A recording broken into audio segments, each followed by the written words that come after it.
Napakabilis ng panahon at maya-maya nga ay mayroon na nga kaming grade 7. Hi guys, this is Mami Beb at kumusta po kayong lahat? Thank you Lord dahil nagkaroon na ako ng boses. Ilang araw din kasing masama ang pakiramdam ko kaya naman wala talaga akong nagagawang mga video. Hanggang sa nauwi na nga lang sa pagka-delete ang mga video ko dahil nga ang cellphone ko ay nagrereklamo na siya daw ay punong-puno na. Anyway guys, madaling araw pa nga lang at alas 5 pa nga lang diyan ng umaga ay gumising na nga ako dahil may pupuntahan nga akong napaka-importante. Charot. Pagkatapos ko naman doon sa pinuntahan ko ay agad naman nga akong umuwi at may daladala nga akong pansit pagkatapos nag-almusal na nga rin ako. Pagkatapos ko naman mag-almusal ay nag-ayos nga lang ako ng sarili ko pagkatapos pumunta na nga rin sa school. Pagdating ko naman doon guys ay binigyan nga lang ako ng form pagkatapos sabi kailangan nga daw yung PSA ni Adriel kaya naman bumalik nga ako dito sa bahay at ginising ko nga dali-dali si Adriel dahil hinahanap nga din siya. O diba puro pagkatapos ang naririnig nyo, char. Madali nga lang nagising si Adriel at sabi ko nga sa kanya maghilamos nga lang siya at mag-toothbrush tapos magbihis na nga rin dahil saglit lang naman kami dito sa school. Kaya nga lang pagdating namin dito ay nagulat nga kami dahil may exam nga daw ang mga ito. Mio, sabi ko kay Adriel, pagpasensyahan nyo na ang mami dahil hindi ko rin talaga alam na may exam ito. Mas mabuti na nga lang din yung mas maagap kaysa naman napapahuli tayo. Charot. Dating nga namin ni marami na ngang batang nakaupo doon at nag-i-exam na nga rin sila. Hindi rin naman nagtagal at tinawag na nga rin to si Adriel at pinag-exam na nga rin to. Kaya nga lang nauhaw nga ito kaya naman bumili nga muna ako ng tubig sa labasan ng school. Pagkabot ko nga ng tubig kay Adriel ay umupo nga lang ako dun sa isang tabi kaya nga lang tinawag nga ako ng isang teacher at pwede nga daw akong umupo sa tabi ni Adriel.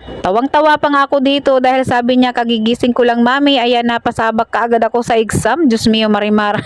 Sabi niya natutulog pa nga daw yung kanyang utak. Diyos ko day. After naman nila mag-exam ayan dumaan nga lang kami sa tindahan at nagpabili nga ito ng ice cream. Sa dami-dami nag-exam kanina guys inauna nga siya doon sa kanyang dinatnan pang estudyante. Diyos ko day napakabilis naman mag-exam ng batang ito. Pagdating naman namin dito sa bahay agad naman nga kaming nagtanghalian dahil nga nagugutom na nga tong batang ito. O diba isa ng almusal at tanghalian. Diyos mio. Kaninang hapon naman pagising nga namin ni Adriel ayan may mga parcel nga akong dumating. O diba kapag affiliate ka talaga hindi ka mawawala ng parcel. At isa na nga dito itong kay Mr. Chinkitan na libro at gustong gusto ko talaga mabasa ito guys. Kaya naman hindi talaga ako nagdalawang isip na bilhin ito dahil mura lang naman siya. Marami din kasi akong gustong malaman dito sa libro ni Mr. Chinkitan dahil marami nga akong napapanood na nakakaipon nga daw sila. At mayroon nga din ako isang parcel diyan guys at yan nga ay free sample sa akin at nako napakaganda talaga ng tela niyan guys. Kung gusto ko rin talaga yung mga ganyang tokong-tokong mga panghada-hada ba. At ito na nga yung pinakagustong gusto ko din guys dahil dito magkakapera tayo. Alam ko na karamihan dito sa atin ay gumagawa na nga nito dahil talagang makakatipid ka nga nito at hindi ka na nga magpapabili-bili sa palengke. Hanggang dito na lang po. Maraming salamat sa panonood.